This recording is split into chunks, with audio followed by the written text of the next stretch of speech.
இன்றைய செய்தியினுடைய தலைப்பு இடுக்கமான வாசல். வாசிப்போம். மத்தேயு 7ஆம் அதிகாரம் 13-14 வசனங்கள். இடுக்கமான வாசல் வழியாய் உட்பிரவேசியுங்கள். கேட்டுக்கு போகிற வாசல் விரிவும் வழி விசாலமாய் இருக்கிறது, அதன் வழியாய் பிரவேசிக்கிறவர்கள் அநேகர். ஜீவனுக்கு போகிற வாசல் இடுக்கமும் வழி நெருக்கமுமாய் இருக்கிறது, அதை கண்டுபிடிக்கிறவர்கள் சிலர். ஆமென். இடுக்கமான வாசல் வழியிலே பிரவேசியுங்கள். கேட்டுக்கு போகிற வாசல் விசாலமாக இருக்கிறது.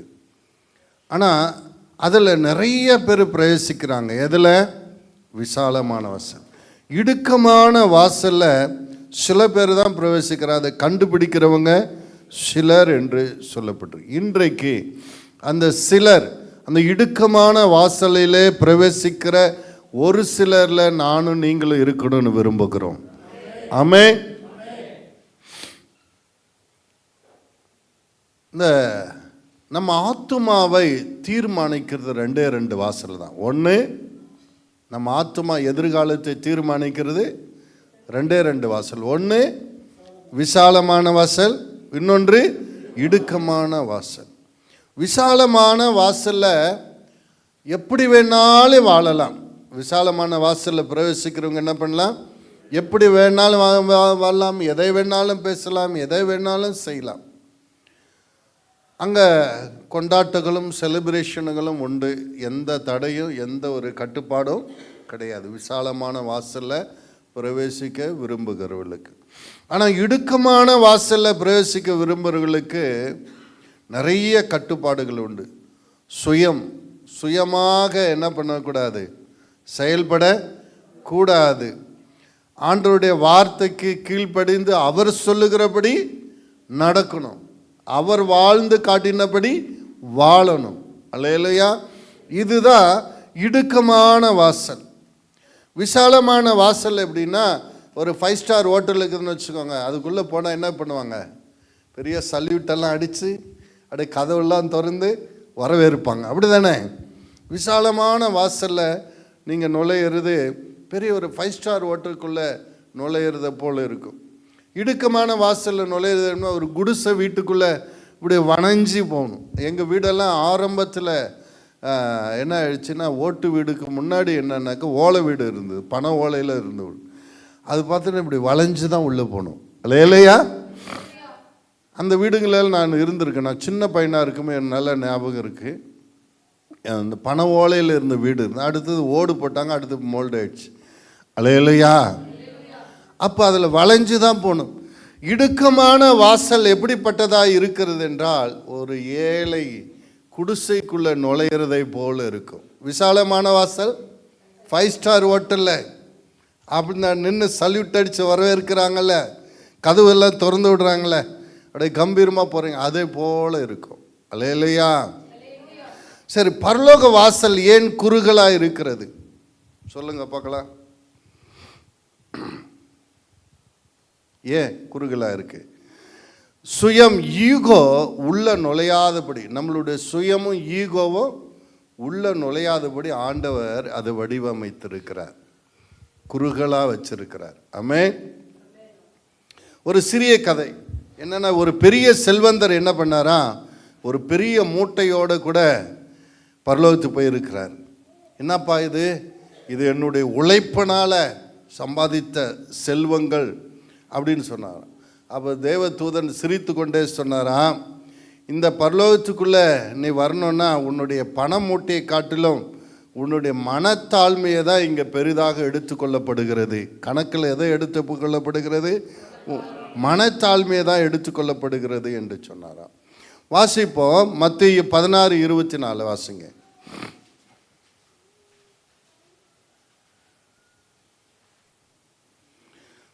மத்தேயு 16:24. அப்பொழுது ஒருவன் என் பின் வாசிங்க. இயேசு தம்முடைய சீஷர்களை நோக்கி, ஒருவன் என்னை பின்பற்றி வர விரும்பினால் அவன் தன்னைத்தான் வெறுத்து தன் சிலுவையை எடுத்துக்கொண்டு என்னை பின்பற்ற கடவன். ஆமென். நாம் ஆண்டவரை பின்பற்றணும். ஆண்டவர் 3ஆம் நாள் உயிர் தெழுந்து பரலோகத்தில் பிதாவின் வலது பாசத்தில் வீட்டு இருக்கிறதை போல நாம் வீட்டு இருக்கணும். நித்திய ஜீவனை அடையனா நம்மை நாமே வெறுக்கணும். அல்லேலூயா.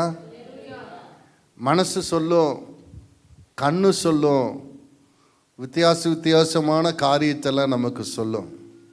அப்பெல்லாம் சொல்லணும் நோ நோ என்று. அல்லேலூயா. எப்படி நம்மளால சொல்ல முடியும்னா, இந்த உலகத்தை நாம் வெறுத்தாதான் என்ன பண்ண முடியும்? நோ சொல்ல முடியும். ஆமென். நிறைய கண்ணு சொல்லும், இன்பமா இருக்குதுன்னு சொல்லும், பாரு பாருன்னு சொல்லும். அப்ப நம்மை நாமே வெறுத்து என்ன பண்ணணும்? நோ, நான் பார்க்க மாட்டேன். ஆமென். மனசு சொல்லும், பல இன்பமான காரியத்தை அனுபவிக்க சொல்லி நோ சொல்லணும். எப்ப? நம்மை நாமே வெறுத்து போட்டாதான். நடைப்பிணம் போல நம்ம ஒரு மாதிரியான நம்ம ரொம்ப கல்லாக்கி கொண்டாதான் நம்மளை இந்த வாழ்கிற கொஞ்ச நாள் நான் பரிசுத்தமாக வாழணும். பாருங்க, யோசேப்பு வாலிப வயசில் இருக்கிறான். போர்த்திபாரை அழைக்கிறா, நோ சொல்கிறான். ஏன் எப்படி முடிஞ்சுது? எப்படி அவனால் முடிஞ்சுது? தன்னைத்தானே வெறுத்து இருந்தான். அல்லேலூயா. ஆசைக்கு தன்னை ஒப்பு கொடுக்காமல், சுயத்துக்கு தன்னை ஒப்பு கொடுக்காமல் அவன் லக்கை மேலே கண்ணோக்கமாக இருந்தான். ஆமே. ஆண்டவர் கொடுத்த தரிசனம் என்ன? அவன் சகோதரர்களெல்லாம் தன்னை வணங்குவார்கள், அவன் தாய் தகப்பனெல்லாம் தன்னை வணங்க. ஆண்டவர் என் வாழ்க்கையில் ஒரு உயர்வை வைத்திருக்கிறார், என் வாழ்க்கையில் ஒரு திட்டத்தை வைத்திருக்கிறார், என் வாழ்க்கையில் ஒரு மேன்மை வைத்திருக்கிறார். இந்த சிற்றின்பத்துக்கு அடிமைப்பட்ட அந்த மேன்மையை நான் இழந்து விட மாட்டேன்.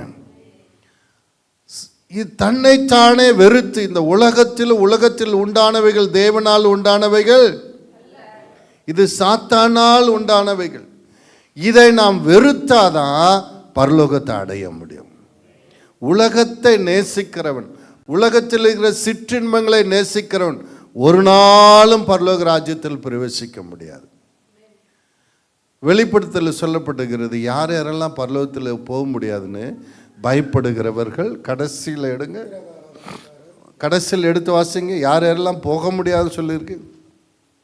பயப்படுகிறவர்களும், அவிசுவாசிகளும், அருவருப்பானவர்களும், கொலைபாதகர்களும், விபச்சாரக்காரரும், சூனியக்காரரும், விக்கிரக ஆராதனைக்காரரும், பொய்யர் அனைவரும் 2ஆம் மரணமாகிய அக்கினியும் கந்தகமும் எரிகிற கடலிலே பங்கடைவார்கள். ஆமென். தனக்கு வேணுன்றபடியெல்லாம் கடவுளை உருவாக்கி கொண்டு வணங்குகிறவர்கள், பகைக்கிறவர்கள், கொலை செய்கிறவர்கள், விபச்சாரம் செய்கிறவர்கள், இந்த காம விகாரம் கொள்ளுகிறவர்கள், வேசித்தனக்காரர்கள், இவர்களெல்லாம் என்ன பண்ண முடியாது? பரலோக ராஜ்யத்தை பிரவேசிக்க முடியாது.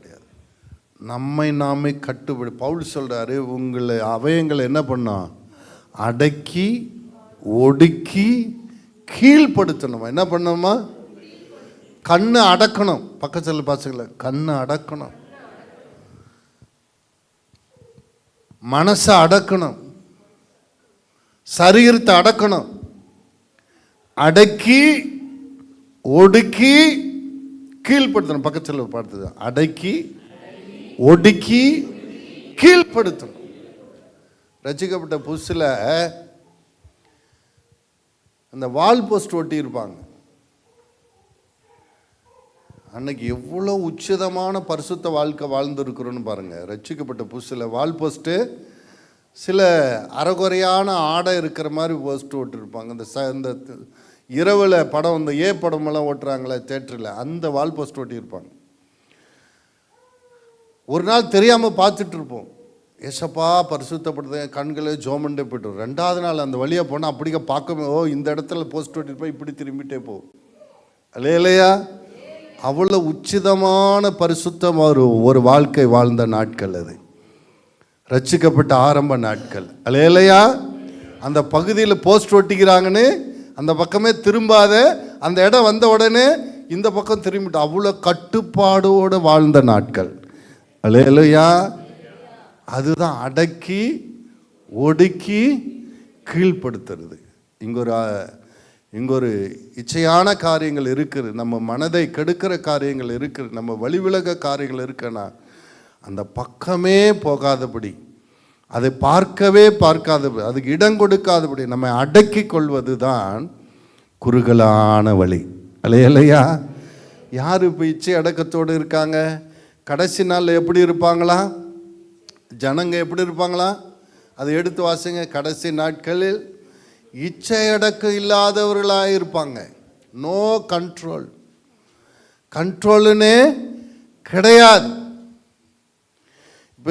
இப்போ திருமணம் பண்ணுறதே அவாய்ட் பண்ணுறாங்க, உலகம் முழுவதுமே அவாய்ட் பண்ணுறாங்க. திருமணம் தேவையில்லை. ஏன்? லிவிங் டுகெதர் என்னென்னமோ வந்துருச்சு. கணவன் மனைவியை போலவே வாழலாம், சட்டங்களை அனுமதிக்கிறது. அதனால் இப்போ யாரும் திருமணம் பண்ணுறதில்ல, அது பெரிய பாரமாக நினைக்கிறாங்க. அதனால் இப்போ திருமணம் பண்ணால் ஒருத்தனோடு தான் வாழணும். திருமணம் பண்ணலாம், இவனோட 3 மாதம் அக்ரிமெண்ட், அவனோட 6 மாதம் அக்ரிமெண்ட், அவனோட 3 வருஷம் அக்ரிமெண்ட் போட்டுட்டு கணவனும் மனைவி மாதிரி வாழலாம். இப்படியெல்லாம் பழகிட்டாங்க. பல பேரோடு வாழலாம். இவன் விரும்பல அவனோட வாழலாம், அவன் விரும்பல இவனோட வாழலாம். பாருங்கள், கடைசி நாளில் எப்படி இருப்பாங்களா? இச்சையட கண்ணானாலும் கணவன், புல்லானாலும் புருஷன் வாழ்ந்தது அந்த காலம். இப்போ இச்சை அடக்கமெல்லாம் கண்ட்ரோல் எல்லாம் இல்லை. காலையில் திருமணம் பண்ணுறாங்க, சாயந்தரமே பிடிக்கல டைவர்ஸ் அப்ளை பண்ணிடுறாங்க, 3 நாளில் முடிச்சுட்டு போயிட்டே இருக்காங்க. அன்பு பிள்ளைகளே, இந்த கடைசி நாளில் வாழ்கிற நமக்கு ஆண்டவர் ஒரு எச்சரிப்பை தருகிறார். பக்கத்தில் அடக்கி ஒடுக்கி நம்மை கீழ்ப்படுத்துவது தான் இடுக்கமான வாசல் நுழைகிறது. இடுக்கமான வாசல் வழியே வருந்தி நுழைய முயன்றிடுவோம். கிருபை சுமந்து இயேசுவின் பேர் சிரித்த முகமா சென்றிடுவோம். கிருபை சுமந்து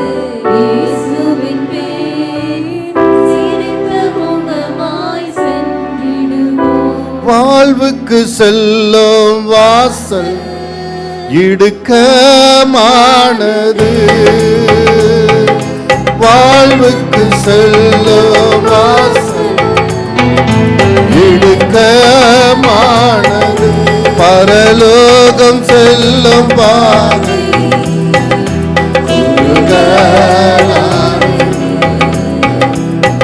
பரலோகம் செல்லும் பாதை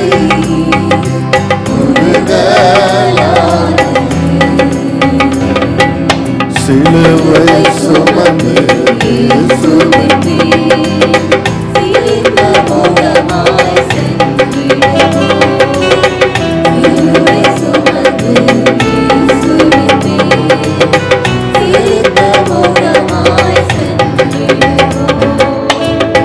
ஏன் மெஜாரிட்டியான மக்கள், உலக அளவில் பார்த்தீங்கன்னா மெஜாரிட்டியான மக்கள்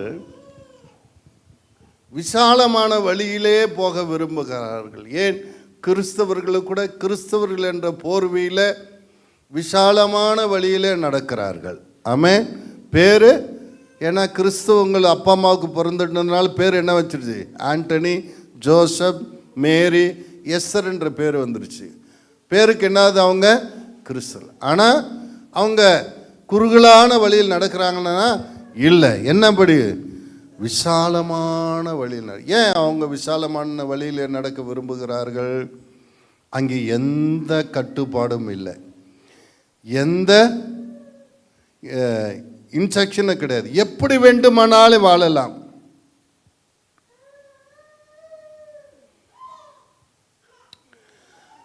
கேட்டால் என்ன சொல்லுவாங்கன்னா, மற்றவங்க செய்யாதான் நான் செஞ்சுட்டேன். எது வேணாலும் செஞ்சுட்டு என்ன பண்ணுறாங்க? மற்றவங்க செய்யாதான் செஞ்சுட்டேன். அதெல்லாம் ஒன்றும் தப்பு கிடையாது. மெஜாரிட்டியான மக்கள் இப்படி தானே இருக்காங்க. என்ன சொல்கிறாங்க அவங்க? மெஜாரிட்டியானவங்க இப்படி தானே இருக்காங்க. அதில் என்ன தப்பு? பாருங்கள், நீதிமொழிகள் 14:12 வாசுங்க. மனுஷனுக்கு செம்மையாய் தோன்றுகிற வழி உண்டு, அதன் முடிவோ மரண வழிகள். மனுஷனுக்கு செம்மையாய் தோன்றுகிற வழிகள், மெஜாரிட்டியான மக்கள் அவங்க மனசுக்கு அவங்க பார்வைக்கு கரெக்டாக இருக்கலாம்.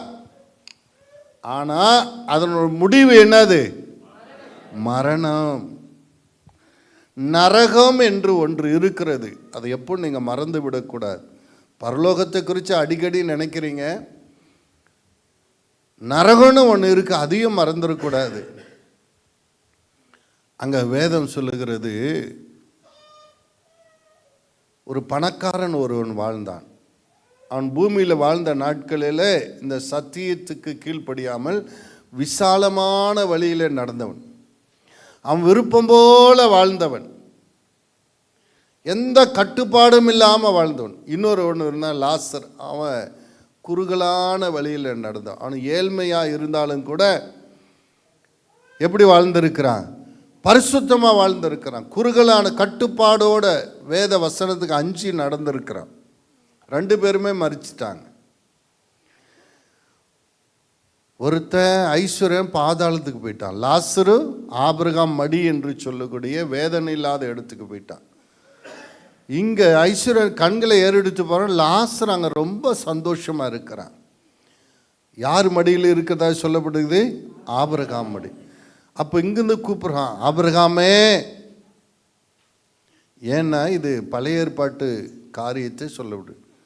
இயேசு உயிர் தெழுகிற வரைக்கும் பரிசுத்தவான்கள் மேலான பாதாளத்திலும் பாவிகள் கீழான பாதாளத்தில் இருந்தாங்க.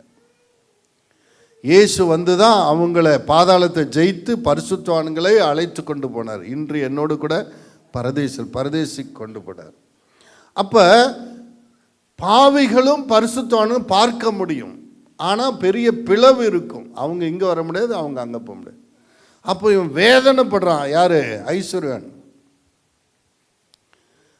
அவன் சொல்கிறான், ஆபிரகாமே ஆபிரகாமே, என்னப்பா, நான் கொடிய அக்னினால் கொடிய வேதனைப்படுறேன். லாசருடைய விரலை தண்ணீரில் நுழைத்து ஒரு சொட்டு தண்ணீரில் நாவை குளிர பண்ணும். அதுக்கு அவர் சொல்கிறாரு, நீ பூமியில் சம்பூர்ணமாக வாழ்ந்த, எந்த கட்டுப்பாடும் உனக்கு நீ வச்சுக்கல, என்னென்னமா பண்ண, எப்படி எப்படியோ வாழ்ந்த. ஆனால் லாசர் அப்படி இல்லை. அவன் குறுகலான வழியை தெரிந்து கொண்டான். இப்படி தான் வாழணும், நான் பரிசுத்தமாக தான் வாழணும், சாட்சியாக தான் வாழணும், இந்த குறுகிய காலத்தில் நான் உண்மையாக வாழணும், ஆண்டவருக்கு ஏதாவது ஒரே ஒரு வாழ்க்கை, ஏதாவது ஒரு ஊழியத்தை செய்யணுன்ட்டு அவன் மனசு போன கண் போன போக்கில் வாழலை, கட்டுப்பாடோடு நான் காட்டின வழியில் நடந்தான். அவன் இங்கே சந்தோஷமாக இருக்கிறான், நீ அங்கே வேதனைப்படுகிறாய். இதில் என்ன விஷயம் என்னன்னா, ஐஸ்வர்யன் பூமியில் எவ்வளோ நாள் சந்தோஷமாக இருந்திருப்பான்? கண்ணு போன போக்கில் மனசு போன போக்கில் எத்தனை வருஷம் சந்தோஷமாக இருந்திருப்பான்? சரியான பதில் சொல்ல, வாழ்ந்தது அப்பிராசமட்டா சொல்லு. 50 100 ஓகே, 100 வருஷம்னு வச்சுக்க. லாசரு பரலோகத்தில் எவ்வளோ நாள் வாழ்ந்திருப்பான்? நித்தியமாய் சந்தோஷமாக வாழ்ந்திருப்பான். கரங்களை தட்டுங்க. இந்த எலி பிடிப்பாங்கள்ல, எலி பொண்ணில் தேங்காயெல்லாம் வச்சுருப்பாங்க. அந்த தேங்காய் அந்த எலி கடிக்கும் போது அது டேஸ்ட் வருமா வராதா? இப்போ மீன் பிடிக்கிறதுக்கு புழு போடுவாங்கள்ல, அது அது அது கடிக்கும் போது டேஸ்ட் வருமா இல்லை? அது எவ்வளோ நேரம் இருக்கும்? அது ஒரு செகண்ட். அது ஷேக்கான உடனே அந்த எலி என்ன பண்ணும்? டப்புன்னு மூடிடும். நீங்கள் உலகத்தில் சாத்தானு கொடுக்க சிற்றின்பங்கள் எல்லாம் கணக்கு போட்டு பார்த்தா அந்த செகண்ட் மாதிரி தான். ஏன்னா முடிவில்லாத சந்தோஷத்துக்கு முன்னாடி இந்த சிற்றின்பம் ஒரு செகண்ட் மாதிரி தான். அல்லேலூயா. 100 வருஷன்றது ஒரு செகண்ட் மாதிரி தான். ஆமென். பிசாசு எலி பிடிக்கிற மாதிரி நம்மளை பிடித்து கொண்டு இருக்கிறான். ஜாக்கிரதையா இருங்க. பக்கத்தில் பிசாசு மீன் பிடிக்கிற மாதிரி, எலி பிடிக்கிற மாதிரி சிற்றின்பங்களை காட்டி உங்களை பிடித்து கொண்டு இருக்கிறான். ஜாக்கிரதையா இருங்க. ஆமென். இடுக்கமான வாசல் வழியே வருந்தி நுழைய முயன்றிடுவோம்.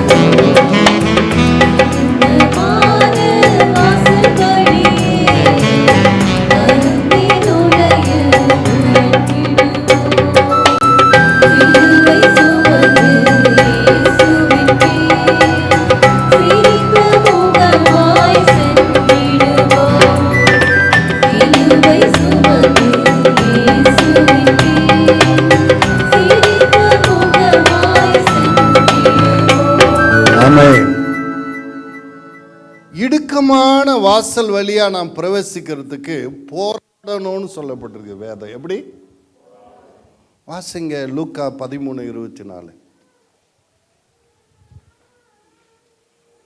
இடுக்கமான வாசல் வழியாய் உட்பிரவேசிக்க பிரயாசப்படுங்கள். அநேகர் உட்பிரவேசிக்க வகை தேடினாலும் அவர்களாலே கூடாமல் போகும் என்று உங்களுக்கு சொல்லுகிறேன்.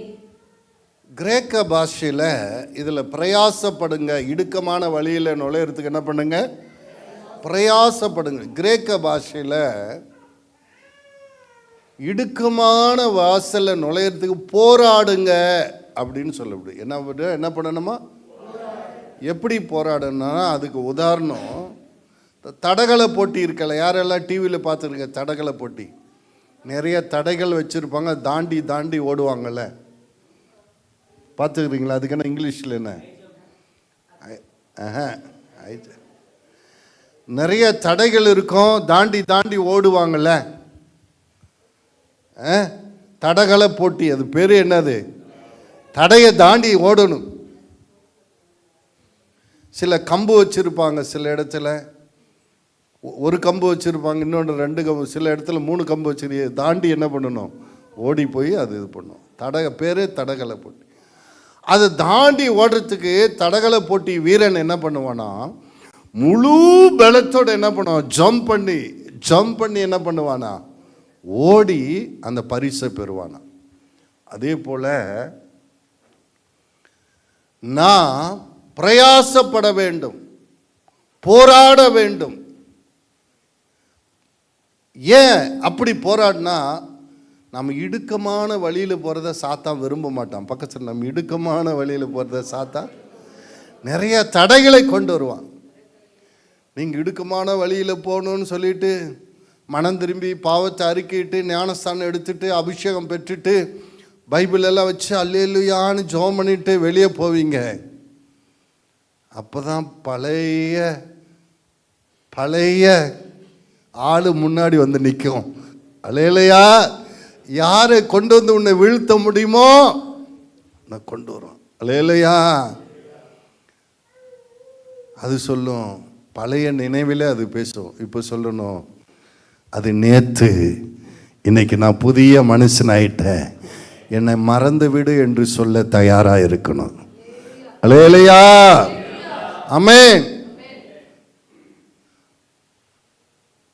எதை கொண்டு வந்து தடையை போட்டால் நீ விழுவாயோ அந்த தடையை சாத்தான் கொண்டு வருவான். உன்னுடைய எதை அறிஞ்சிருக்கிறானோ இல்லையோ, உங்களுடைய பலவீனத்தை சாத்தான் அறிஞ்சிருக்கிறான். இயேசு நல்லா உபாசம் பண்ணுறாரு. உபாசம் ஒன்றும் பிரச்சனை இல்லை. எத்தனை நாள்? 10 நாள் இருந்து 40 நாளாக இருந்து 40 நாள் இயேசு உபாசம் பண்ணிட்டு வர்ற. இப்போ இயேசுக்கு ஒரு பலவீனம் என்னது? பசி. இப்போ சாத்தான் வரான் பாருங்க. இந்த கல்லை நீங்கள் தேவனுடைய குமாரன் தானே, ஏன் நீங்கள் இவ்வளோ பசியோடு இருக்கணும்? இந்த கல் அப்பமா மாற்றி சாப்பிடுங்களே. பாருங்க எப்படி, ஏன் இப்படி தனியாக இருக்கணும்? ஒரு கேர்ள் ஃப்ரெண்டு வச்சுக்கிட்டா அப்படி மனசு விட்டு பேசலாம் இல்லை? இப்போ கேர்ள் ஃப்ரெண்டு இல்லைனாக்கா அவன் மனுஷனே இல்லைன்ற மாதிரி ஆகிப்போச்சு. அல்லேலூயா. இப்போ ஒருத்தனவே லவ் பண்ணால், நீ என்ன ஒருத்தனை, நான் 10 பேரோடு போய் லவ் பண்ணுறேன்றான். அல்லேலூயா. ஒருத்தனோட லவ் பண்ணால் அவன் மனுஷே கிடையாது. எத்தனை பேரை லவ் பண்ணணும்? அட்டன் டைமில் 10 பேரை லவ் பண்ணணும். இந்த ஆண்டு ஒரு அலோ, இந்த ஆண்டு ஒரு அலோ, காலையில் அலோ, இது மத்தியானம் அலோ, இது சாயந்தரம் அலோ.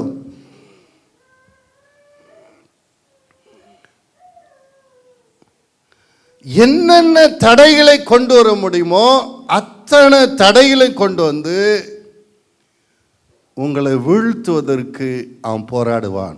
வேதம் சொல்லுகிறது, நாம் போராடி தாண்ட வேண்டும். தடைகளை என்ன பண்ணோம் சொல்லு, போராடி.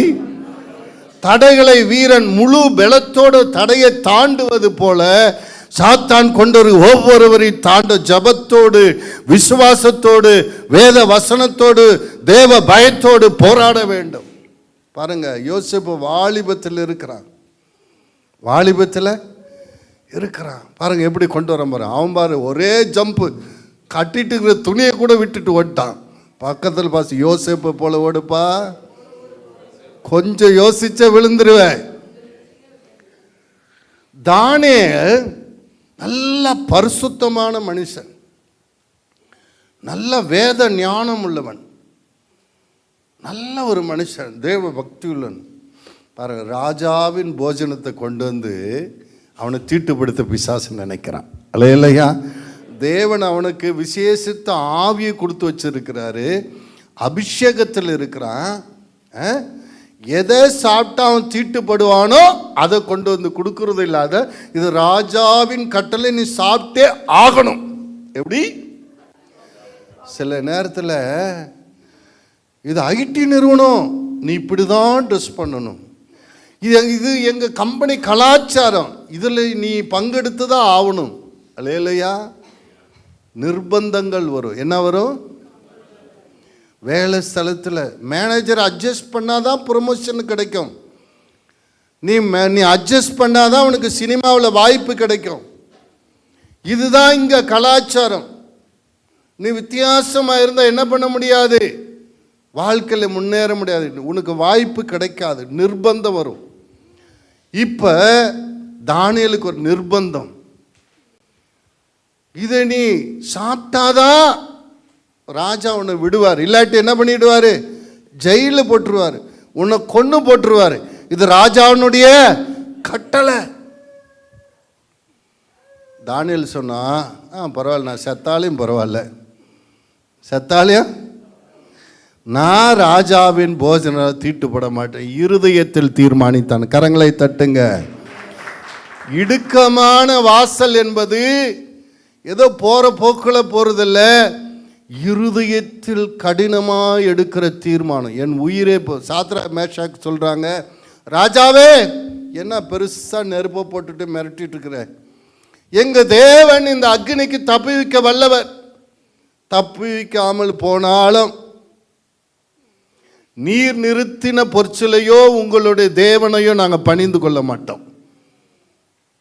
ராஜாவே ஆடி போயிட்டேன். நான் சொன்னா எல்லாரும் கேட்குறாங்க, தேசத்தில் இருக்கிறவங்க, இவங்க 3 பேர் மட்டும் இப்படி பேசுகிறானுங்களே, பயங்கர கோவம் வந்துருச்சு. அவன் சொல்ல, 7 மடங்கு தீவியை என்ன பண்ணுங்க, அனலை ஜாஸ்திப்படுத்துங்க, என்னென்ன போட முடியும் தூக்கி போட்ட சாம்பல் ஆயிரணும். தீயை கடினப்படுத்துகிறாங்க, பார்த்துட்டு தான் இருக்கிறாங்க. ஹலோ, நீ நெருப்புல இன்னைக்கு போட்டு சாவடிக்கலான்னு நினைக்கிறீங்க, நான் என்னைக்கு ரட்சிக்கப்பட்டேன்னா அன்னைக்கே செத்துட்டேன் இந்த உலகத்துக்கு. அல்லேலூயா. நீ இன்னைக்கு நெருப்புல போட்டு என்ன சாவடிக்கலான்னு நினைக்கிற, நான் என்னைக்கு ஞானஸ்தானம் எடுத்து நான் அன்னைக்கே உலகத்துக்கு செத்துட்டேன். நான் எப்போ என் நேசரை காண்பேனோ என்று ஏங்கி கொண்டிருக்கிறேன். உன் மூலமா சீக்கிரம் போறது தான் எனக்கு ரொம்ப சந்தோஷம். அல்லேலூயா. பவுல் சொல்றான், இந்த தேகத்தை விட்டு தேவனோடு இருக்க ஆசையா இருக்கிறது, ஆனாலும் உங்களோடு இருந்தால் உங்களுக்கு நன்மை உண்டாகும். இன்னும் கொஞ்சம் தேவ ரகசியத்தை சொல்ல முடியும். இந்த 2ல் நான் போராடி கொண்டிருக்கிறேன். ஒரு பக்கம் சபை, இன்னொரு பக்கம் தேவனிடத்தில் போக எனக்கு ஆசை. இது 2ல் என்ன விட்டுருக்கா, நெருக்கப்படுகிறேன். ஹலோ,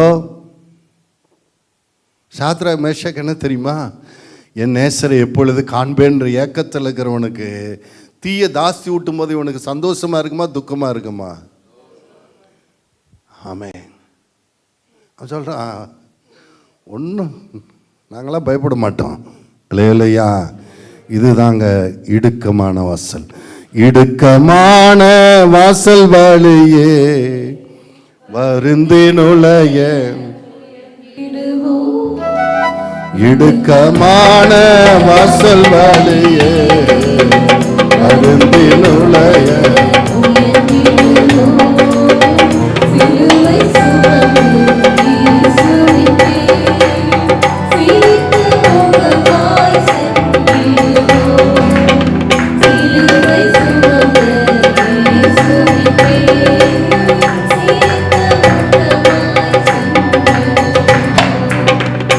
நாம் காணும் இந்த உலகம் ஒரு நாள் மறைந்திடும். நாம் காணும் இந்த உலகம் ஒரு நாள் மறைந்திடும். புது வானம் பூமி நோக்கி பயணம் செய்கிறோம். புது வானம் பூமி நோக்கி பயணம் செய்கிறோம். இப்படி இடுக்கமான வழியில் நடக்கிறவங்களுக்கு கிடைக்கிற பலன் என்ன? எப்பவுமே மனுஷன் லாப கணக்கில் தான் இருப்பான், அல்ல இல்லையா? இடுக்கமான வழியிலே நடந்தால் நமக்கு என்ன பலன் கிடைக்கும்? யோவான் 10:4 வாசிங்க.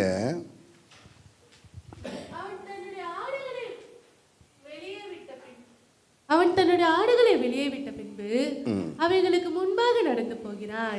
நீ இடுக்கமான வழியில் நடந்தேன்னா கர்த்தர் உனக்கு முன்னாடி நடப்பார். அது வாசல் இடுக்கமாக தான் இருக்கும், அதில் பயம் இருக்காது, சந்தோஷ குறைவு இருக்காது. ஆமென். விசாலமான வழியில் நடக்கிறவங்களை போய் பாருங்க, பயந்து பயந்து வாழ்ந்து கொண்டு இருப்பான். அநேக இக்கட்டுகளும் பிரச்சனைகளும் இருக்கும். ஆமென். அவன் சொல்லுவான், பணம் இல்லாத நாட்கள்ல நான் நிம்மதியாக இருந்தேன், என்னைக்கு பணம் வந்துச்சு அன்னைக்கு எனக்கு 7.5 வந்துருச்சு, இல்லையா? ஆனால் நாம் நினைப்போம் இக்கரைக்கு, நாம் நினைப்போம் ஐஸ்வர்யம் வந்துட்டா ரொம்ப சந்தோஷமா இருக்கலாம். நோ, ஐஸ்வர்யம் ஆகிறது தப்பு இல்லை. ஆனால் அந்த பணத்துக்காக பரிசுத்தத்தை விடுறோமே, அதுதான் தப்பு. ஆமென். லோத்துவை 3 ராஜாக்கள் வந்து பிடிச்சிட்டு போயிட்டாங்க. சோதோம் குமார பட்டணத்தை ஜெயிச்சு பிடிச்சிட்டு போயிட்டாங்க. ஆபிரகாம் தன் வீட்டில் இருந்த வேலைக்காரங்களை கூட்டிகிட்டு போய் அவங்களே ஜெயிச்சு கூட்டிகிட்டு வந்தான். அவங்கள ஜெயிச்சு வரும்போது இவங்க எல்லாம் கொள்ளடிச்சிட்டு போனதெல்லாம் மீட்டு கொண்டு வரான். இந்த ராஜாக்கள் எங்கே ஓடி ஒளிஞ்சிருந்தாங்கன்னு தெரியல, இப்போ வந்துட்டாங்க. ஆபிரகாமை வணங்கி சொல்கிறாங்க, மனுஷரை எங்களுக்கு கொடுத்துருங்க, பொருளை. அவன் பாருங்க எவ்வளோ பொருளாசை இல்லாதவனாக இருக்கிறான்னு பாருங்க. ஆபிரகாமை நீ ஐஸ்வர்யனாக்கினா என்று சொல்லாதபடி ஒரு சரட்டை ஆகலும் ஒரு செருப்பின் வார ஆகிலும் எனக்கு தேவையில்லை, எடுத்துகிட்டு போ, ஆளும் எடுத்துகிட்டு போ, பொருளும் எடுத்துகிட்டு போ. எங்கள் அண்ணன் விட்டு பயம் மாட்டிக்கிட்டா நான் மீட்கிறதுக்கு போனேன், அவ்வளோதானே தவிர பணத்தையோ ஆட்களை பிடிக்கவோ பணத்தை எடுத்துக்கொள்ளவோ நான் போல. என் தேவன் என்னை ஆசீர்வதிக்க வல்லவர். எத்தனை பேர் சொல்கிறீங்க என் தேவன் என்னை ஆசீர்வதிக்க வல்லவர்? அவர் எளியவனை குப்பையிலிருந்தும் தூசியிலிருந்தும் உயர்த்தி ராஜாக்களோடு அமர செய்கிற உயர்த்துவார் உன்னை கண்மலை மேலே வரைந்தார் உன்னை உள்ள கருத்து உயர்த்துவார் உயர்த்துவார் கண்மலையின் மேலே வரைந்தாரே வரைந்தாரே உள்ள கருத்தினிலே. ஆபிரகாம் சீமானாய் இருந்தார், பணாசை இல்லாதவராய் இருந்தார். பணம் உங்களுக்கு தவறல்ல, நீங்கள் செல்வந்தனாய் இருக்கிற தவறல்ல.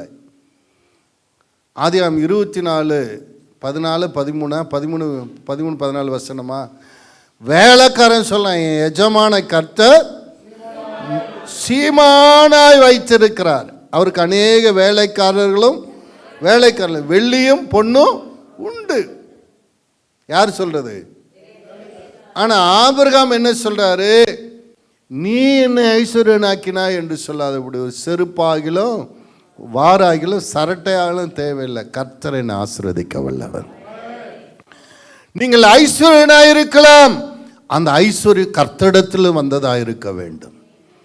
உன் குறுக்கு புத்தினாலும் மற்றவர்களை ஏமாற்றுறதுனாலும் மற்றவர்களை வஞ்சிக்கிறதுனால வந்ததாக இருக்கக்கூடாது. அப்படிப்பட்ட ஐஸ்வர்யம் தீட்டானது, அருவருப்பானது. நீ பரலோகம் போகிறத அதுவே தடை செஞ்சிடும். ஒரு பெரிய ஐஸ்வர்யமான இருக்கிறான், இயேசுக்கிட்ட வந்து கேட்குறான், நான் நித்திய ஜீவன் அடைய என்ன செய்யணும்? உன்னை ஐஸ்வர்யத்தை எல்லாம் விற்று ஏழைகளுக்கு கொடுத்துட்டு என்ன பின்னாடி வான்னு சொன்னேன். ஏன்? அவன் ஏதோ தவறாக அதை என்ன பண்ணியிருக்கான், சம்பாரிச்சு. இந்த தீட்டான பொருளோடு என்ன பண்ண முடியாது, நீ வர முடியாது. அதனால நீ அதை விற்று என்ன பண்ணிடு. இப்போ யாரோ ஏமாத்தினே அவனுங்கெல்லாம் திருப்பி கொடு. இப்போ சக்கியூ இருந்தான், அந்த ஊரில் இருக்கிற மக்களை ஏமாத்தினா அதனால் திருப்பி கொடுத்துட்டான். இவன் எந்தெந்த நாட்டுக்காரனை ஏமாத்தினான்னு தெரியல, இதெல்லாம் திருப்பி கொடுக்க முடியாது. அதனால் என்ன சொல்லிட்டாரு, ஏழைகளுக்கு கொடுத்துட்டு என்னை பின்பற்றி வா. அவன் நான் எத்தனை பேர் தூக்கம் கட்டு பிளான் பண்ணி ரூம் போட்டு யோசித்து, இப்படி நான் சம்பாரிச்சதை நீங்கள் ஏழைகளுக்கு கொடுன்றீங்களே அப்படின்னு சொல்லிட்டு வருத்தத்தோடு போயிட்டானா. இவன் இருதயம் நித்திய ஜீவனை காட்டிலும் ஐஸ்வர்யத்து மேலே இருந்தது. அல்லேலூயா. ஐஸ்வர்யம் தப்பு அல்ல, உங்கள் இருதயம் எங்கே இருக்கிறதுன்னு தான் தப்பு. பக்கத்தில் வசங்க, ஐஸ்வர்யனா இருங்க, தப்பு இல்லை. அதுக்குன்னு கிழிஞ்ச சட்டை. சில பேர் எனக்கே நான் நோட் பண்ணால் சாதாரண ஆள் கிடையாது. கல்யாணத்துக்கு போகும்போது மட்டும் அங்கங்கே போது, ஏன் கம்பெனிக்கு போகும்போது கூட அப்படியே பயங்கரமாக ட்ரெஸ் பண்ணிட்டு போவாங்க. சர்ச்சுக்கு வரும்போது அப்படியே பழைய சாரி கட்டிட்டு வருவாங்க. அவங்க என்ன நினைக்கிறாங்கன்னா, லாசுரு மாதிரி இருந்தால் பரலோகத்துக்கு போயிடலான்னு. அப்போ கூட கல்யாணத்துக்கு போகும்போது அந்த எண்ணம் வர்றதில்லை, சர்ச்சுக்கு வரும்போது தான் அந்த எண்ணம் வருது. அல்லேலூயா. ஐயா, நீங்கள் நல்ல புடவை கட்டுறதுனால நீங்கள் பரலோக ராஜ்யத்தை இழக்க மாட்டீங்க. நல்ல நகை போடுறதுனால இனிமேல் நீங்கள் நகை போட மாட்டீங்க, ரேட்டு கூடி போச்சு. அல்லேலூயா. போடுனாலும் இனிமேல் என்ன பண்ண மாட்டீங்க, போட மாட்டீங்க. அப்படி போட்டாலும் என்ன இல்லை, தப்பு இல்லை. உங்கள் மனம் அதுக்கு அடிமையாக இருக்கக்கூடாது. ஆமென். உங்கள் மனம் பரலோகம்தான் என் பேச்சு, பரிசுத்தம்தான் என் மூச்சு. ஓஹோ, பரலோகம்தான் என் பேச்சு, பரிசுத்தம்தான் என் மூச்சு. கொஞ்ச காலம் இந்த பூமியிலே, கொஞ்ச காலம் இந்த பூமியிலே இயேசுவுக்காய் சுவிசேஷத்திற்காய், இயேசுவுக்காய் சுவிசேஷத்திற்காய். ஆமென். தானானா தானானா தானானா தானானா தானானா தானானா. ஓஹோ, தானான தானானா தானானா தானானா தானானா. 1 பேதுரு 2:21 வாசிங்க. இதற்காக நீங்கள் அழைக்கப்பட்டிருக்கிறீர்கள், ஏனெனில் கிறிஸ்துவும் உங்களுக்காக பாடுபட்டு நீங்கள் தம்முடைய அடிச்சுவடுகளை தொடர்ந்து வரும்படி உங்களுக்கு மாதிரியை பின்வைத்து போனார். ஆமென். இயேசு ஒரு அழகான ஒரு வாழ்க்கை வாழ்ந்து நமக்கு ஒரு மாதிரி வச்சுட்டு, ஒரு இடுக்கமான வாசல் உடனே எது ரொம்ப சிரமமான வழி, அதில் நாம் எப்படி வாழ்கிறதுனால ரொம்ப யோசிக்க வேண்டாம். இயேசு அழகாக இந்த பூமியில் வாழ்ந்தாரா இல்லையா? அவரும் சந்தோஷமாக இருந்தார், அவர் மூலமாக மற்றவங்களுக்கும் சந்தோஷம் உண்டாயிற்று. அப்படி தானே? அவர் அநேகர்களுக்கு நல்ல வழியை போதிச்சார், பரலோக ராஜ்யத்தை குறித்து போதிச்சார், அநேகரை சுகமாக்கினார், அநேகரை ஆறுதல் படுத்தினார். அவரும் வெற்றியாய் வாழ்ந்தார், மற்றவர்களுக்கு ஆசீர்வாதமாக இருந்தார். இப்படிப்பட்ட வழியை தான் ஆண்டவர் வாழ சொல்கிறார். இப்படிப்பட்ட அடிச்சுவடுகளை நீங்களும் நல்லா இருக்கணும், மற்றவங்க பக்கத்தில் நீங்களும் நல்லா இருக்கணும், மற்றவங்களும் நல்லா. அதான் இயேசு சொல்ல, தன்னைத்தான் நேசிப்பது போல பகை, வஞ்சகம், கொலை, வெறி, ஏமாத்துறது, சூது, வாது, இதுதான் வேண்டான்றார். இதுதான் விசாலமான காரியம், வழி, இடுக்கமான வழி அன்பு. ஆமென். உன்னை நீங்கள் நேசிக்கிறதை போல மற்றவங்களையும் நேசிக்கணும், அதுதான் இடுக்கமான வழி. ஆமென். இப்படி யாரும் நேசிக்கிறதில்ல. ரொம்ப அதான் கடவுள் எத்தனையோ படைப்புகளை படைச்சாராம். மனுஷனை படித்தது அவருக்கு என்ன வந்துச்சா? போய் இந்த மனுஷனை நான் படைச்சனே அப்படி. கோடிக்கணக்கான படைப்புகள் இருக்குது, ஒன்றுத்தை கண்டு அவர் கவலைப்படல, விசனப்படல. மனுஷனை படைச்சதுக்காக விசனப்பட்டார். ஏன்? அவனோட நினைவுகளெல்லாம் எப்படி இருக்கு? பொல்லாது. சொந்த மகனுக்கு கட்டிட்டு வந்த மருமக மேலே மாமியால ஒரே யோசனை, இவளை எப்படி என்ன பண்ணுறதுன்னு. அல்லேலூயா. மருமகளுக்கு யோசனை, இந்த கல்டை எப்போ வீட்டை விட்டு துரத்தலாம். ஆமென். இப்படிப்பட்ட பொல்லாத எண்ணங்களை விட்டு நானும் ஆசீர்வாதமாக இருக்கணும், நீங்களும் ஆசீர்வாதம். பக்கத்தில் கைப்பிடி சொல்லுங்க, நானும் ஆசீர்வாதம், நீங்களும் ஆசீர்வாதமாக இருக்கு. அல்லேலூயா. தன்னைத்தான் நேசிப்பது போல பிறர் நேசிப்பாயாக.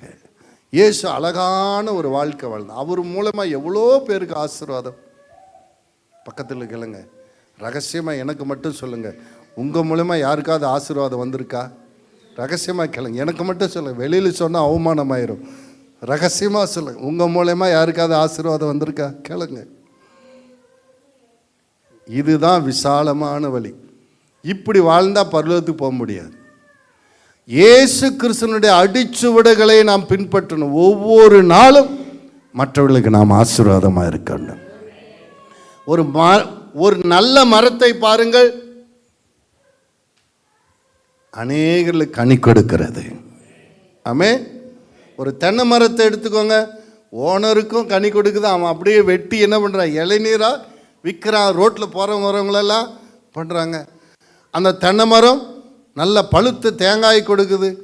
அதை என்ன பண்ணுறாங்க, குழம்புக்கு போடுறாங்க.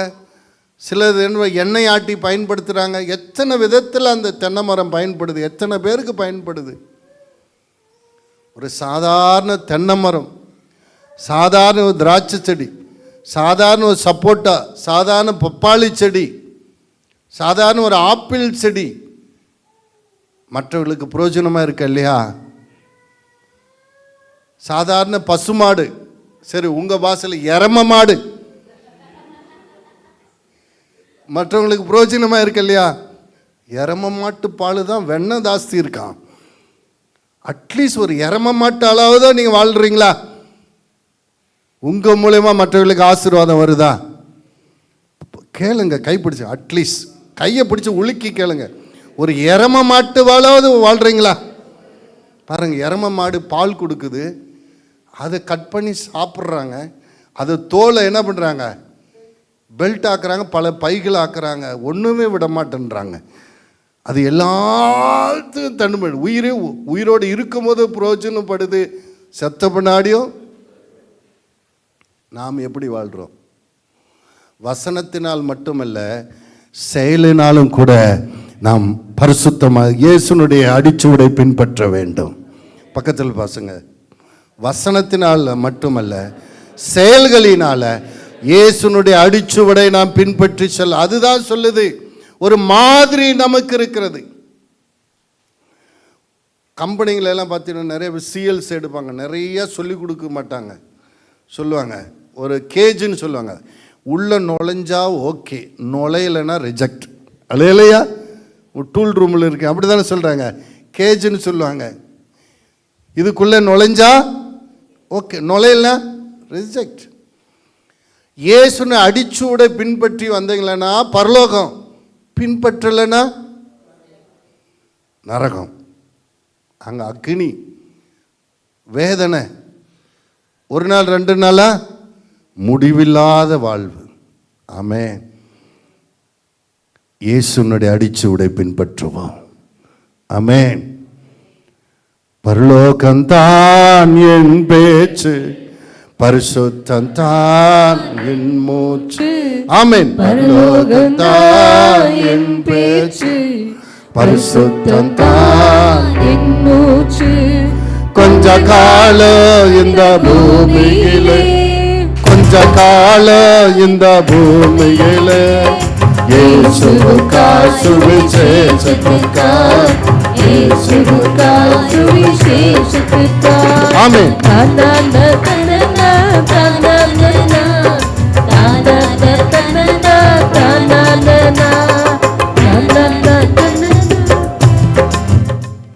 இயேசுநாதர் மாதிரி ரொம்ப நல்லவனாக வாழ்ந்தால் சிறுவில் அரைஞ்சிருவாங்க பாஸ்டர்.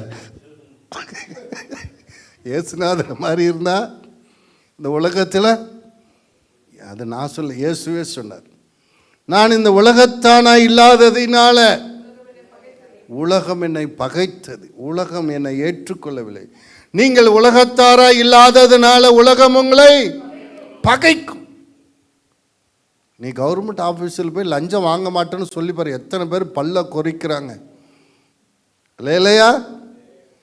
பெருசாக ஹரிச்சந்திரன் வந்துட்டா இவன், நாங்களெல்லாம் வாங்கலையா, வாங்கிட்டு போக வேண்டியது தானே. பாரு, அவன் வாங்கலன்னு இவனுக்கு கவலை.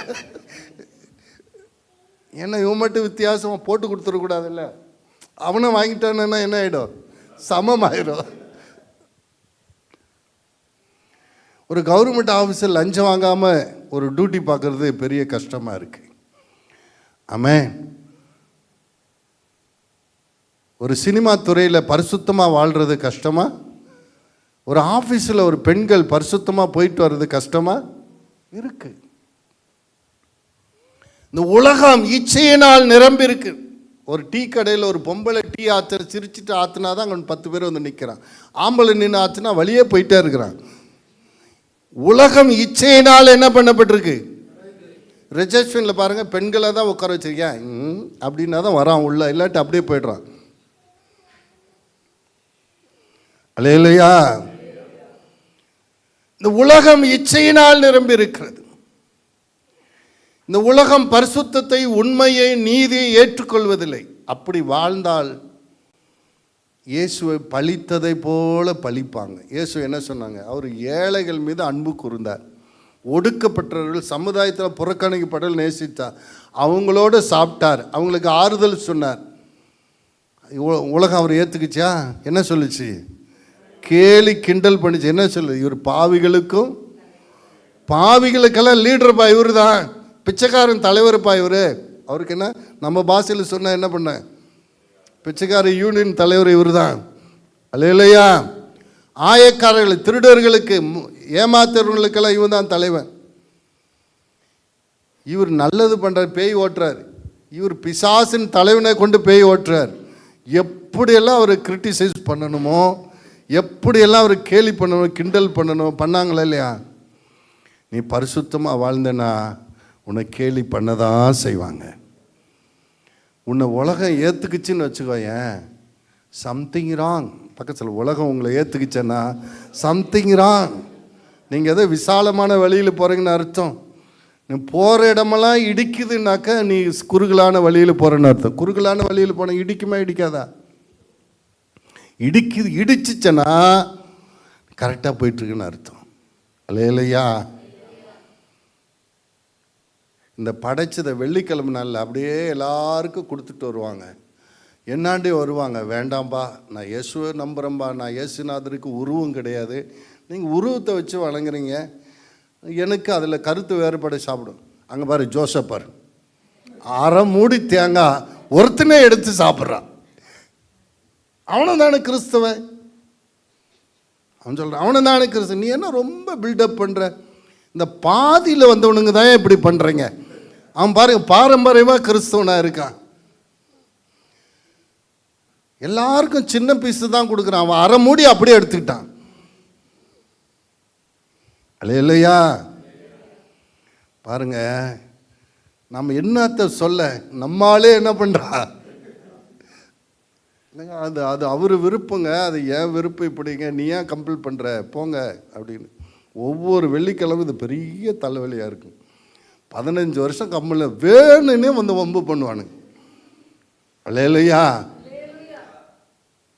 சோத்திரம். பாருங்க, இடுக்கமான வாசல் வழியே வருந்தினுளைய முயன்றிடுவோம், சிலுவை சுமந்து இயேசுவின் பின் சிரித்த முகமாய் சென்றிடுவோம், சிலுவை சுமந்து இயேசுவின் பின் சிரித்த முகமாய் சென்றிடுவோம். உண்மையாய் வாழ விரும்புகளுக்கு அநேக உபத்திரம் உலகத்தில் உண்டு. இவ்வளோ பாடுகளை அனுபவிச்சுட்டு இந்த உலகத்தில் வாழ்கிறோமே, நமக்கு என்ன லாபம் கிடைக்கும்னா, ரோமர் 8:18 வாசிங்க. ரோமர் 8:18. ஆதலால் இக்காலத்து பாடுகள் இனி நம்மிடத்தில் வெளிப்படும் மகிமைக்கு ஒப்பிடத்தக்கவைகள் அல்லவென்று எண்ணுகிறேன். இந்த பாடுகள், இந்த கஷ்டங்கள் எல்லாம் தேவன் கொடுக்கிற, பரலோகத்தில் கொடுக்கிற மகிமையான கிரீடத்துக்கு, கனத்துக்கு, ஆசீர்வாதத்துக்கு நிகரானது அல்ல. ஆமென். அங்கே போன பின்னாடி தான் தெரியும், சி ஆண்டவருக்கா என்ன இவ்வளோதான் நான் கஷ்டம் அனுபவிச்சிருக்கேன், இன்னும் கொஞ்சம் கஷ்டப்பட்டிருக்கலாம், இன்னும் கொஞ்சம் பிரயாசப்பட்டிருக்கலாம். ஆமென். அவனுடைய கிரிகைக்கு தக்க, அங்கே போயிட்டு எல்லாருக்கும் ஒரே இந்த சினிமா தியேட்டரில் உட்கார வைப்பாங்களல்ல, தரை, பெஞ்சு, அடுத்தது சேர். பரலோகத்தில் அப்படி தான் இருக்கும். சில பேர் சாதாரணமாக இருப்பாங்க, சில பேர் அழகான கிரீடம் வச்சுருப்பாங்க. அதில் கிரீடத்தில் ஜீவ கிரீடம், வாடாத கிரீடம், மகிமையின் கிரீடம், நீதியின் கிரீடம், வித்தியாசமாக இருக்குது. அவங்க தலையில் ஜொலிக்கிறத பார்த்து நம்ம சினிமா தேட்டரில் தரையில் உட்காருவாங்க, இந்த மண்ணு குட்டி தரையில் உட்காருவாங்களே, உட்காந்து எட்டி எட்டி பார்ப்பாங்களே, அப்படி இந்த பூமியில் ஆண்டவருக்காக ஒரு பாடு அனுபவிக்காதவங்க, ஒரு சுவிசேஷம் சொல்லாங்க, ஒரு ஆத்மா ஆதாயப்படுத்தாதவங்க மொட்டைத்தலையாக இருப்பாங்க. அவங்க கிரீடம் போட்டு எட்டி எட்டி பார்ப்பாங்க, அவங்க தலையில் இருக்கிற நல்லா அழகாக இருக்குது, இவங்க தலையில் அழகாக இருக்குது, உன் தலை மொட்டையாக இருக்கும். இல்லையா? அப்போ அங்கே வந்து யோசிப்பேன். ஐஸ்வர்யன் சொன்னான், பூமியில் எனக்கு 5 சகோதரர்கள் இருக்காங்க, லாசர் அனுப்பிச்சாங்க சுவிசேஷம் சொல்ல. டேய், அப்படியெல்லாம் ஒரு வாய்ப்பு கிடையாது. நீங்கள் ஆண்டவரை இன்னொரு வாய்ப்பு கொடுங்க, உமக்காக நான் ரத்த சாட்சியாக மறிச்சிட்டு வரேன். நோ, அந்த வாய்ப்பெல்லாம் முடிஞ்சிருச்சு. இல்லையா? பரலோகத்தில் போயிட்டு பூமியில் வந்து ஊழியம் செய்யலாம்னு நினைக்காதீங்க. பக்கத்தில் பரலோகத்துக்கு போயிட்டு பூமியிலேருந்து ஊழியம் செய்யலாம், பரிசுத்தமாக வாழலாம் அப்படின்லாம் நினைக்காதீங்க. இப்போ உங்களுக்கு கொடுத்த வாய்ப்பை சரியாய் பயன்படுத்துங்கள். கரங்களை தட்டி சொல்லுங்க அல்லேலூயா. ஆபிரகாமை போல நமக்கு விசுவாசம் அவசியம். நித்திய ஜீவன் அடையணும்னா வாசிங்க எபிரேயர் 11:8. விசுவாசத்தினாலே ஆபிரகாம் தான் சுதந்திரமாக பெறப்போகிற இடத்திற்கு போகும்படி அழைக்கப்பட்ட போது கீழ்ப்படிந்து தான் போகும் இடம் இன்னதென்று அறியாமல் புறப்பட்டு போனான். ஆமென். நான் பரலோகத்தை பார்க்கல, பரலோகத்தை நான் பார்த்தோமா? ஆண்டவர் சொல்கிறார், இச்சை அடக்கத்தோட பரிசுத்தத்தோட உன்னை நேசிப்பதில் பிறர் நேசித்தாதான் நீங்கள் என்ன வர முடியும் பரலோகத்தில். அதுதான் இடுக்கமான வாசல். என்னை பின்பற்றி வாழ்றார். ஆபிரகாமுக்கு அதான் சொன்னார், உன் இனத்தையும் உன் தேசத்தையும் விட்டு நான் காண்பிக்கிற தேசத்துக்கு வா. அங்கே கானான் தேசம், அந்த தேசத்துக்கு பேர் என்ன? அது பாலும் தேனும் ஓடுகிற தேசம், ஆசீர்வாதமான தேசம். நீயும் உன் சந்ததியும் ஆசீர்வதிக்கப்பட்டிருப்பீங்க. கானான் தேசம் எப்படி இருக்குன்னு பார்த்தார் ஆபிரகாமே. ஆனால் விசுவாசத்தோடு புறப்பட்டு போனார். கானானை சுந்தரிச்சாரா இல்லையா? அதே ஆண்டவர் எனக்கும் உனக்கும் வாக்குத்தத்தம் பண்றாரு. நீ இடுக்கமான வாசல் வழியா வந்தேனா, இயேசுனுடைய அடிச்சுடைய பின்பற்றி வந்தேனா, பரம கானானை உனக்கு கொடுப்பேன். ஆமென். எத்தனை பேர் இந்த பரம கானானுக்குள்ள சுதந்திரிக்க வாஞ்சியா இருக்கிறீங்க? அப்படியே எழும்பி நிற்போம். சோத்திரம் சோத்திரம் சோத்திரம். இடுக்கமான வாசல் வழியே வருந்து நுழைய முயன்றிடுவோம், சிலுவை சுமந்து இயேசுவின் பின் சிரித்த முகமாய் சென்றிடுவோம். சிலுவை சுமந்து இயேசுவின் பின் சிரித்த முகமாய் சென்றிடுவோம். இடுக்கமான வாசல் வழியே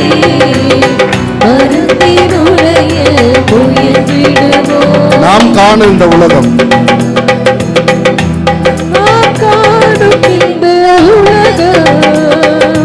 ஒரு நாள் மறைந்திடும்.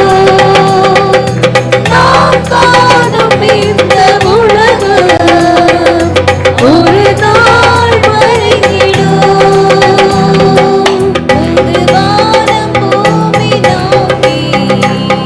எல்லாரும் பாடுவோம். பயணம் செய்கிறோம் உருவான பூமி நோக்கி பயணம் செய்கிறோம் சிலுவை சுமந்து இயேசுவின் பேர் சிரித்த முகமாய் சென்றிடு. கரங்களை தட்டு. சிலுவை சுமந்து இயேசுவின் பேர் சிரித்த முகமாய் சென்றிடுவோம். வாழ்வுக்கு செல்லும் வாசல் இடுக்கமானது. வாழ்வுக்கு செல்லும் வாசல் இடுக்கமானது. பரலோகம் செல்லும் வாசல் குறுகலானது. பரலோகம் செல்லும் பாதை. குறுகலானது. ஆமென்.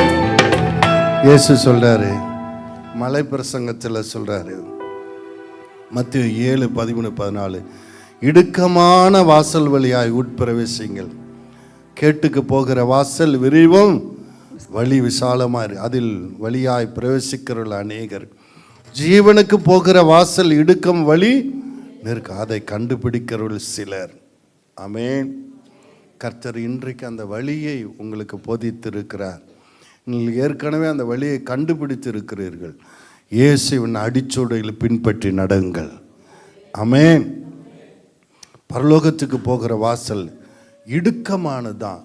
அதில் உங்கள் சொந்த ஈகோ, உங்கள் பெருமை, உங்கள் பகையோட கசப்போட நுழைய முடியாது.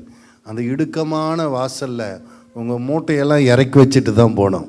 அல்லேலூயா. விசாலமான வாசல் அநேகர் விரும்புகிறாங்க. தன் இஷ்டப்படி தன் விருப்பமானதெல்லாம் சுமந்து கொண்டு நடக்கலாம்.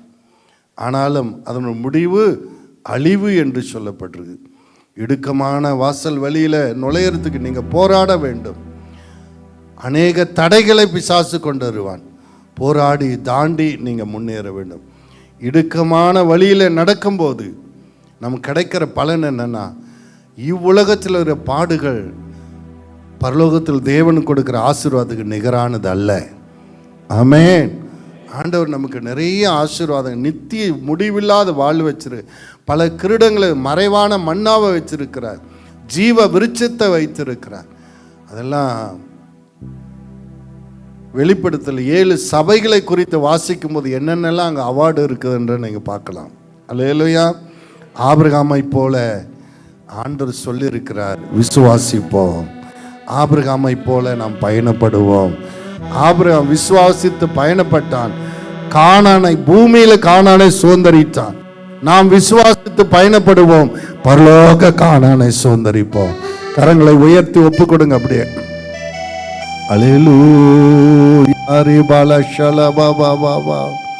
ஆண்டவரே, இந்த பூமியில இடுக்கமான வாசலா இருந்தாலும் நான் அதில் பிரவேசிக்க நான் ஒப்பு கொடுக்கிறேன். கொஞ்ச காலம் நான் இச்சை அடக்கத்தோடு பரிசுத்தமாக வாழும்போது எனக்கு கிடைக்கிற பலன் பெரிதென்று நான் பார்த்தேன். அப்பா, நான் கண் போன போக்கில், மனம் போன போக்கில் நான் வாழ்ந்திருந்தால் இன்றைக்கு நான் என்னை திருத்திக் கொள்ள என்னை ஒப்பு கொடுக்கிறேன்ப்பா. உம்முடைய அடிச்சுவடுகளை பின்பற்றி வாழ ஒப்பு கொடுக்கிறேன். என்னை நான் நேசிப்பது போல பிறரை நேசித்து வாழ ஒப்பு கொடுக்கிறேன். எனக்கு அந்த நித்திய ஜீவனை தருவீராக. சொல்லுங்க, அந்த பரலோக ராஜ்யத்தை நான் அடைய எனக்கு உதவி செய்வீராக. சகோதரா, இடுக்கமான வழியில் நிறைய பேர் முயற்சி பண்ணுவாங்க, அது அவங்களால் கூடாது. ஆனா ஆண்டவருடைய கிருபை இருந்தா அது ஆகும். கர்த்தரும் கையை பிடிச்சுக்கிட்டாருன்னா அது ஆகும். சொல்ல, ஆண்டவரே என் கையை நீங்க பிடிச்சுக்கோங்கப்பா, உங்க கிருபையினால் என்னை நிரப்புங்கப்பா. அந்த விடுக்கமான வாசல்ல தடைகளை தாண்டி எப்படியாக அந்த பரலோக ராஜ்யத்தை சுதந்தரிக்க எனக்கு உதவி செய்யுங்க. அல்லேலூயா. கிருபையே கிருபையே மாறாத நல்ல கிருபையே. சொல்லுங்க. கிருபையே கிருபையே மாறாத நல்ல கிருபையே உங்க கிருபதா என்னை தாங்குகின்றது.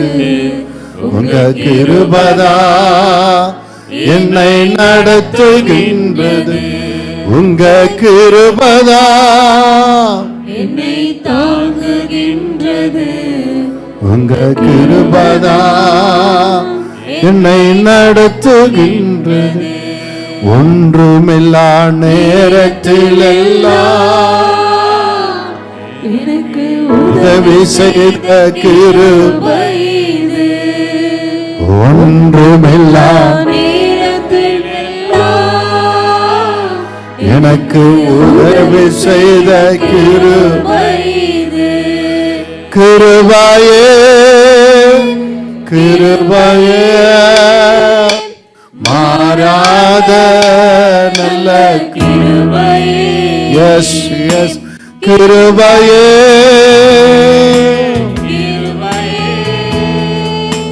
மாறாத நல்ல கிருபையே. உங்களுக்காக ஜெபிக்க விரும்புகிறேன். பரலோக பிதாவே, அந்த இடுக்கமான வாசல்ல நடக்க கிருபை தாங்கப்பா, கிருபை தாங்க. எங்களால முடியாத ஆண்டவரே, நாங்கள் பலவீனமான பாண்டம், அடிக்கடி விழுந்து போகிறோம், அடிக்கடி வழி மாறி நடக்கிறவளமா இருக்கிறோம். உம்முடைய கரத்துக்கு எங்களை ஒப்பு கொடுக்கிறோம். சொல்லு, உம்முடைய கரத்துக்கு எங்களை ஒப்பு கொடுக்கிறோம்ப்பா.